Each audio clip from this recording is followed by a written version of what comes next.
ঘরে ঢুকে তাদের সংসার ভাঙাচ্ছে। আমার মনে হয় পতিতালয়ে যাওয়া অনেক ভালো। আরে বউ, তুমি এসব কি বলছো আমাকে? আমি ঠিকই বলছি।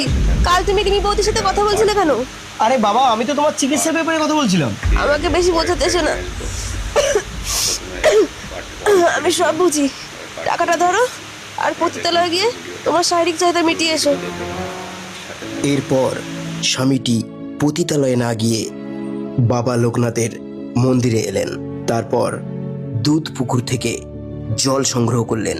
তারপর একটি জোবার মালা নিয়ে বাবা লোকনাথের গলায় পরালেন। অনেক আশা নিয়ে বাবার মাথায় জল ঢাললেন। বাবাকে সহস্র প্রণাম জানালেন, ধূপ দিলেন। এমনকি বইয়ের আরোগ্য কামনায় এক বিশাল বটবৃক্ষে মানত করলেন।